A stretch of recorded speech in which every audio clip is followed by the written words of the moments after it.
আসসালামু আলাইকুম। আজকে 14 রমজান। আগে একটা ভিডিও দিয়েছিলাম যে আপনাদেরকে গোরস্থানে আইসা এখন ফুল ভিডিও কভার করার শেষ হয়েছে। তো ফুল ভিডিওটা আপনাদেরকে দেখাইতেছি, দেখেন কভারটা কেমন হয়েছে। এত করে অবশ্য আন্দারে বুঝবেন না, তারপরও আর কি দেখাইতেছি। এই যে দেখেন, এক ভাই ব্রাদার খুব রিকোয়েস্ট করলো, মানে এই সময়ের অভাব, তারপর বললো যে ভাই একটু ডিজাইন দিতে হইব। তো একটু ডিজাইন দিয়ে আর কি কভারটা করে দিলাম। দেখেন কভারটা কি হয়েছে, রমজান মাস তারাই বলতে পারি না, তারাই বদলে আর কি এখানে কাজ করলাম। ঠিক আছে, যে পুরা ফুল কবরস্থান দেখেন, সবাই চলে গেছে। আমি আর আমার ওই ইসলাম চাচা, এই দুইজনই আছি, এছাড়া আর কেউ নাই। সবাই অবশ্য সময় এসে দিকে চলে গেছে।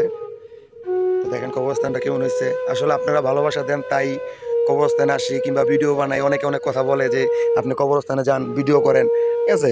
তো ভাই আমি আসলে কবরস্থানে আসি, আমি ভিউ ব্যবসার জন্য তার কবরস্থানে আসি না, আমার কবরস্থানে আসতে ভালো লাগে, এই জন্য আর কি কবরস্থানে আসি। যে কবরস্থানে আইসা ভিডিও দেওয়ার উদ্দেশ্য হচ্ছে যে, মূলত উদ্দেশ্য যে আমাকে দেখে দেখে আপনারা সবাই আসেন। আমি ভালো লাগে, আমি চাই যে আপনারাও সবাই আসেন। অবস্থানে আসলে খারাপ কিছুই না।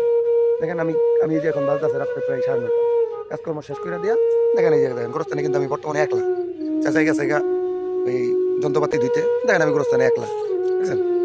তো গোরস্থানে কোনো খারাপ জিনিস থাকে না, আপনারা আসবেন মেহরবানি করে, সবাই গোরস্থানে আসবেন। আর বিশেষ করে মা বাবাদেরকে বলি, আপনাদের সন্তানদেরকে গোরস্থানে পাঠাইবেন। কারণ কি জন্য, যে আপনি আপনি মারা গেছেন, আপনার কবর খোঁড়ার জন্য মানুষ পাওয়া যাবে না।